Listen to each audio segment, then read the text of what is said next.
Press के हमारे जितने साथी हैं उनके लिए कहना चाहता हूं, प्रशांत जी, मनोज भारती जी, आरसीपी सिंह जी, वाईडी गिरी जी, उदय सिंह जी, बाकी हमारे सब साथी, हम बिहार में किसी से लड़ने नहीं आए, हमें किसी से लड़ाई नहीं है। हम लोग गलत तरीके से ना पेश करें कि हम जदयू से लड़ेंगे, हम आरजेडी से लड़ेंगे, हम बीजेपी से लड़ेंगे, हम किसी से नहीं लड़ने आए। हम बिहार की जनता के विकास के लिए एक नए विचार को लेकर आए हैं और हमारे विचार को हमारे लोगों के बीच में पहुंचने तक जो भी रुकावटें सामने आएंगी, चाहे वो बीजेपी के रूप में हो या जेडीयू के रूप में हो या आरजेडी के रूप में हो, हम एक एक जन स्वराजी ये संकल्प लेते हैं कि हम उनसे टकराएंगे और बिहार की जनता तक अपनी सोच और अपनी बात पहुंचाएंगे।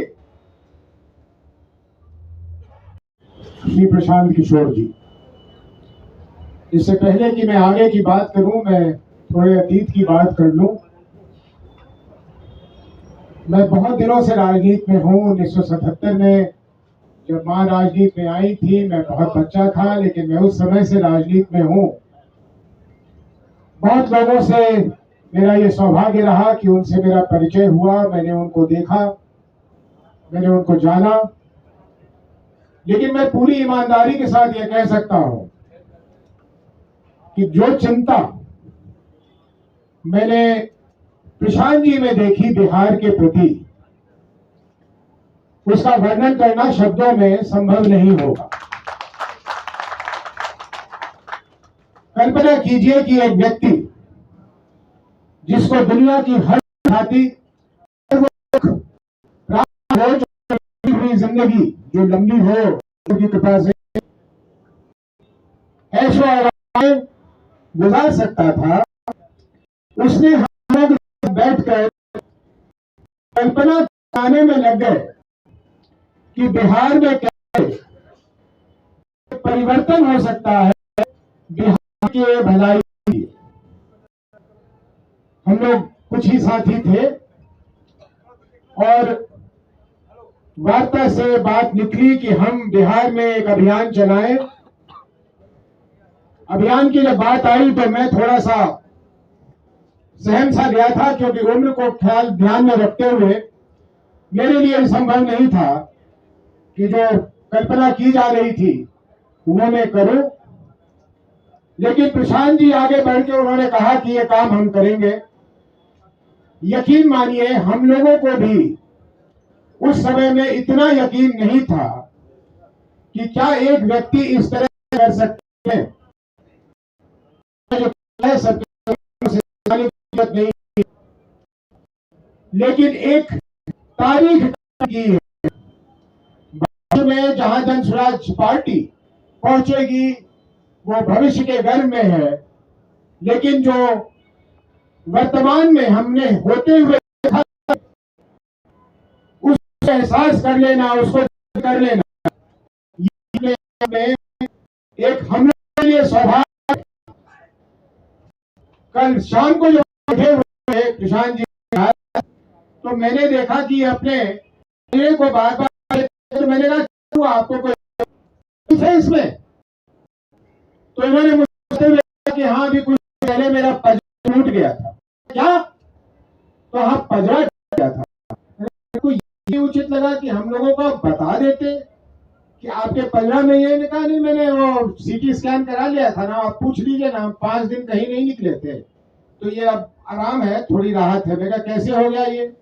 उन्होंने कहा भाई गाड़ी से लटक के हम लोगों का अभिवादन कर रहे थे, तो किसी ने दरवाजा दबा दिया तो इनका पजरा टूट गया।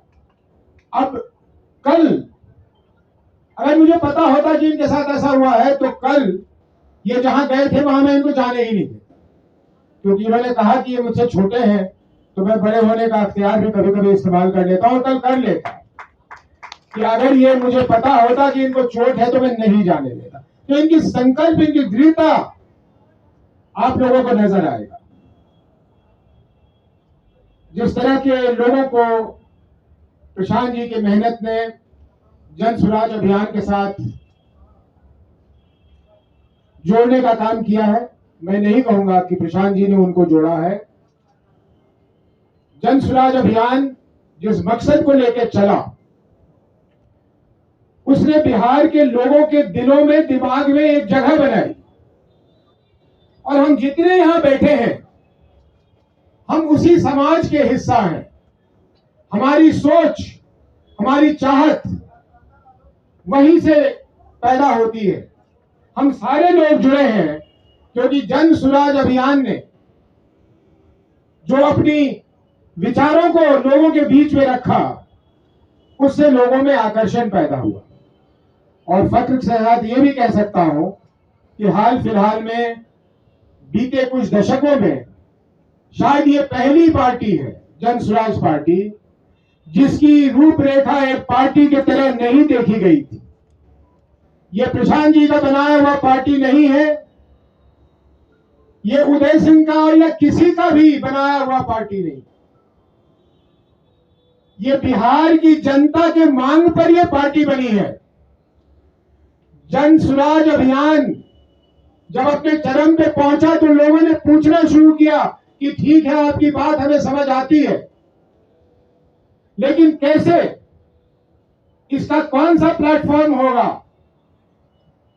और इसलिए 2 अक्टूबर पिछले साल प्रशांत जी ने घोषणा किया कि जन स्वराज अभियान तो चलता रहेगा, लेकिन जन स्वराज पार्टी भी चलेगी, जो एक राजनीतिक प्लेटफॉर्म बिहार के लोगों को देगा। मैं काफी दूर तक आपको इतिहास में ले गया। भविष्य में आरसीपी बाबू के कंधे पर और उदय जी के कंधों पर आ जाएगी। थोड़ा मेरा बोझ भी कम होने का समय आ गया है, तो मैं हृदय से आप सबका पहले तो धन्यवाद कर रहा हूं कि आप आ रहे हैं। आप कल भी आए थे, आज भी आए हैं।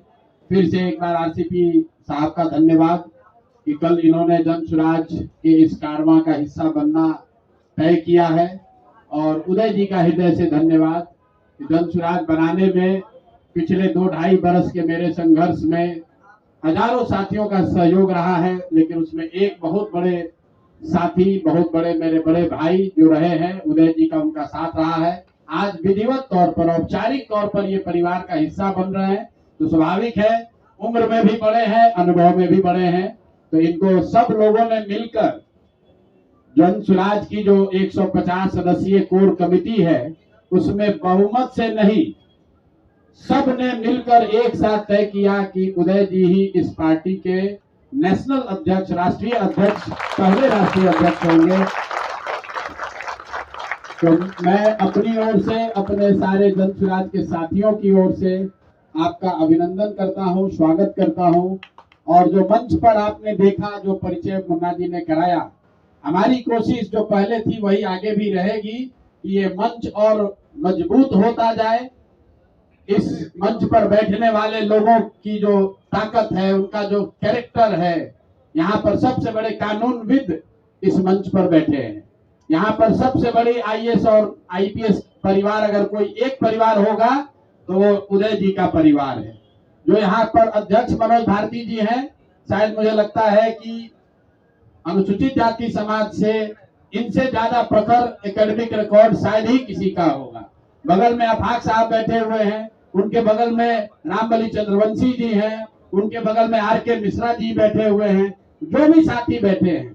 प्रशांत किशोर की भूमिका इतनी ही है कि इस मंच पर बैठने वाले लोगों को की संख्या, लेकिन संख्या से भी ज्यादा उनका जो चरित्र है, उनका जो कैरेक्टर है, जो सामूहिक नेतृत्व की बात कही गई है, सामूहिकता की जो हम लोग बात कहे हैं, उस बात पर हम लोग ईमानदारी से प्रयास करते रहेंगे। प्रशांत किशोर समय के साथ धीरे धीरे इसमें छोटे होते जाएंगे और जो मेरे साथी हैं ये हमसे बड़े होते जाएंगे। मैं हमेशा आपको कहता हूं, हमसे बहुत ज्यादा काबिल लोग, मेरे से बहुत ज्यादा काबिल लोग इस राज्य में हैं, जो इस दल को बेहतर चला सकते हैं, इस राज्य में बेहतर कर सकते हैं। प्रशांत किशोर की भूमिका उसी कुम्हार की रहेगी जो मिट्टी को उठा उठा कर चाक पर डालता रहेगा। तो कल से मैं अपनी यात्रा शुरू कर रहा हूं और दल को चलाने बनाने की सारी जिम्मेवारी जो है वो उदय जी की है, आरसीपी साहब की है और हमारे साथ जुड़े हुए साथियों की है। मैं सबका तहे दिल से शुक्रिया अदा कर रहा हूं। और आपसे और आपके द्वारा बिहार की जनता से एक ही वादा कर रहा हूं कि जो आपको मैंने विश्वास दिलाया है, जिसको भी चुनकर लाएंगे उसको जैसे दही को मथ के मक्खन निकाला जाता है वो मक्खन ही निकाल कर लाएंगे।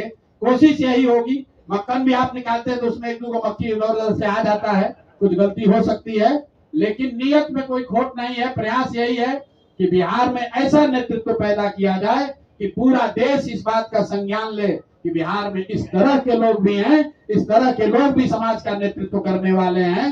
खाली शर्ट के ऊपर गंजी पहनकर खिलौनी करने वाले लोग ही बिहार का प्रतिनिधित्व नहीं करते हैं। ये मंच, ये छोटा सा मंच उस बात का गवाह है कि एक से एक पढ़े लिखे विद्वान, एक से एक इंटेलेक्चुअल अपनी क्षमता से, अपनी ताकत से जीवन में हासिल करने वाले लोग आपके सामने बैठे हुए हैं। और जो यहाँ बैठा हुआ है ये तो राज्य के स्तर पर है, हर जिले में, हर प्रखंड में हम लोग की रात दिन कोशिश यही है कि ऐसा ही व्यक्ति चुनकर आए, ऐसा ही व्यक्ति समाज का नेतृत्व करे कि बिहारी होने के नाते आपको उसके नेतृत्व पर गौरव हो सके। इसी के साथ मैं अपनी बात खत्म कर रहा हूं। आप सबका बहुत बहुत धन्यवाद। हमसे कोई सवाल मत